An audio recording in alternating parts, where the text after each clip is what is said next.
Throughout history, there's always been the bad guys. The ones you will see and hear about in this new show are the ones that are guilty of some of the world's worst crimes.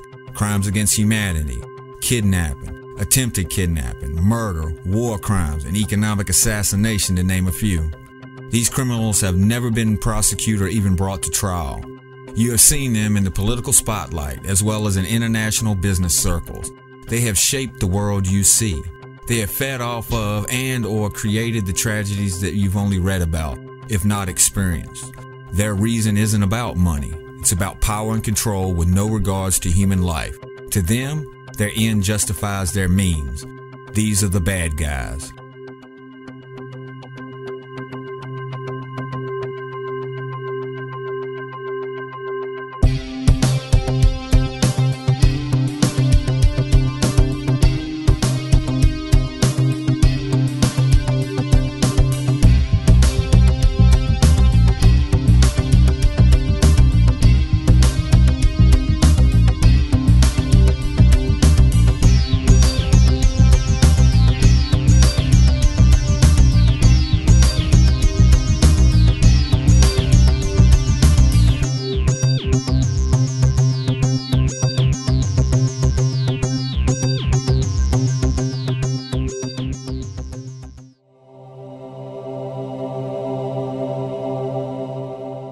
Henry A. Kissinger was born Hans Alfred Kissinger in Germany, May 27, 1923. His father, Louis Kissinger, was a school teacher. His mother, Paula Stern Kissinger, was a homemaker. Kissinger had a younger brother, Walter Kissinger. In 1938, fleeing Nazi persecution, his family moved to New York. After high school, he studied accounting at City College in New York. In 1943, he was drafted into the United States Army.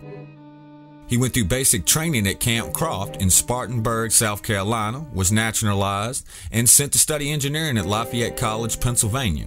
The engineering program was later canceled, and Kissinger was reassigned to the 84th Infantry Division, where he met fellow immigrant Fritz Kramer, who arranged for him to be assigned to military intelligence. In 1944, he went to Germany in the Counterintelligence Corps. After his service, he went to Harvard, where he received his bachelor's, master's, and PhD. In his writings while in Harvard, he expressed interest in Otto von Bismarck, who gained a reputation as a royalist and reactionary politician with a gift for stinging rhetoric. He openly advocated the idea that the monarch had a divine right to rule. His work brought him to the attention of Nelson Rockefeller. He began working with the Rockefeller Group. Kissinger later became the advisor to Nelson Rockefeller, the governor of New York, who sought the Republican nomination for the presidency in 1960, 1964, and 1968.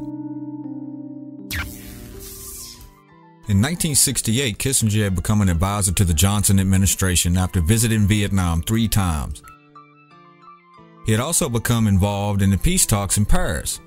He shared this information with Richard Nixon, who was running against Herbert Humphrey in the presidential election. He told him that the Johnson administration was close to an agreement with the North Vietnamese, which was being kept secret from the South until it was finalized. At the end of October, Kissinger called to tell the Nixon campaign that there had been a breakthrough in the peace talks. The bombing of North Vietnam stopped, and the final talks were to begin, which gave Humphrey a last-minute surge in the polls. A few days before the election, President Thieu of South Vietnam refused to join the negotiation as advised by the Nixon people, who said, "Hold on, we're going to win." These people are proceeding on the assumption that folks close to you tell them to do nothing till January the 20th. Ah, you got it. Now, we think... I know who they're talking about, too. Is it John Tower? Well, he's one of several. Ms. Chenault is very much in there. Well, she's very close to John. And the embassy is telling the president, and the president is acting on this advice. He started doing it back about the 18th, following our talk on the conversation on the 16th. The peace talks collapsed and Nixon went on to win. Nixon wasted no time making Kissinger a national security advisor and later Secretary of State.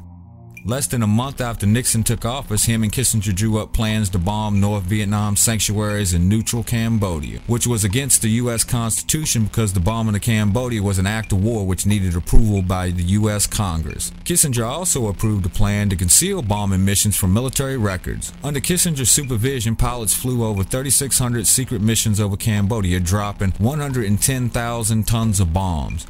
The bombing was soon picked up by the press, and Kissinger admittedly got the FBI to use wiretaps to find the leak. He wiretapped his staff as well as reporters.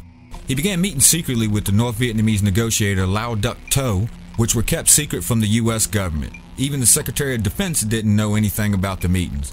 Meanwhile, Prince Sihanouk was soon toppled by a CIA-sponsored coup in Cambodia. Kissinger denied CIA involvement in the coup. Kissinger threw support to coup leader Long Nol, who attacked the North Vietnamese immediately. Kissinger implemented the decision to invade Cambodia, which drew resignations from the members of the NSC staff. In 1973, Kissinger was jointly awarded with Lao Duc Tho the Nobel Peace Prize for ending the war in Vietnam. Lao Duc Tho refused the award because there was no peace in Vietnam. The war continued. The U.S. also continued to bomb Cambodia, which illegally was directed by Kissinger. A few years earlier, major corporations were worried about Salvador Allende, who was running for president of Chile, nationalizing their copper industry and conveyed their concerns to Nixon. Allende won. During the period, Allende was waiting to be confirmed by the Chilean Congress. In a meeting with Nixon, Kissinger said, "I don't see why we should stand by and watch a country go communist due to the irresponsibility of its people." In another meeting between Nixon, Kissinger, and the CIA director Helms, they wanted to come up with a plan so Allende would not come to power. In an internal CIA memo, it outlined Project Fu Belt, Track 2, the code name for secret CIA operations that were intended to undermine Salvador Allende's government and promote a military coup in Chile. This was directly under the supervision of Kissinger and kept concealed from the State Department and Defense, as well as the Embassy of Chile. Chile's General Snyder, a strong believer in their constitution, was a barrier for any type of military coup. Washington wanted him removed. The money was gathered and handled through CIA channels for weapons, tear gas, grenades, ammo, and payoffs. Kissinger later received word that Track 2 plotters had failed an attempted kidnapping of General Snyder. In a meeting with the CIA, he expressed concern if Track 2 could succeed at this time. The very next day, CIA sent a cable to Chile. It is firm and continuing policy that Allende be overthrown by a coup. It is imperative that these actions be implemented clandestinely and securely so that the United States government in American hand be well hidden. In the end, General Snyder was killed in a kidnapping attempt. The Church Committee was tasked with the investigation, in which the CIA testified that Kissinger was informed of the operation every step of the way and even demanding updates. Allende did take office, but only briefly, as a military coup ended with his killing on September 11, 1973. Augusto Pinochet took power and a reign of terror ensued that would last 17 years. Then came Watergate. Nixon resigned instead of facing impeachment. Some of the articles of impeachment were the concealment of the bombings of Cambodia and Track 2. After Nixon's resignation, which led to the impeachment being dropped, any investigation into the secret bombings in Track 2 were stopped. Kissinger remained Secretary of State under Ford. In 1975, Kissinger and Ford thought it best for Indonesia to annex East Timor. Kissinger and Ford met with the Indonesian President Suharto and gave him the go-ahead for the invasion. The American weapons being sold to Indonesia at the time were for self-defense purposes only. The U.S. provided weapons, helicopters, uniforms, ammunition, food, and logistics. Over 100,000 Timorese were killed in the invasion. Kissinger had long denied discussing the invasion in the meeting with President Suharto. Declassified documents show that during the meeting, Suharto says to President Ford, "I would like to speak to you, Mr. President, about another problem, Timor. We want your understanding if we deem it necessary to take rapid and drastic actions." Ford replies, "We will understand and will not press you on the issue. We understand the problem you have and the intentions you have." Kissinger, "You appreciate the use of U.S.-made arms could create problems.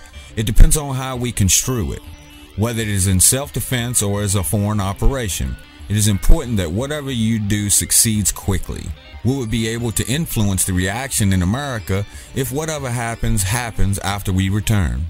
While he was on the plane headed back to the U.S. from the trip, the State Department cabled Kissinger twice, saying that the U.S. Congress would cut off military aid and weapons sales to Indonesia because clearly they were using them for offensive purposes. When Kissinger returns, he is angry. Kissinger messages the department, "I want to raise a little bit of hell about the conduct in my absence." On the Timor thing, that will leak in 3 months, and it will come out that Kissinger overruled his pristine bureaucrats and violated the law. How many people in L know about this. Arms sales continued after the short hiatus. In later meetings, one of Kissinger's aides confirms the normal relations with Indonesia had resumed. Not willingly, said Kissinger, illegally and beautifully. Kissinger left office when Jimmy Carter defeated Ford in the 1976 elections, but remained as an advisor for presidents to come.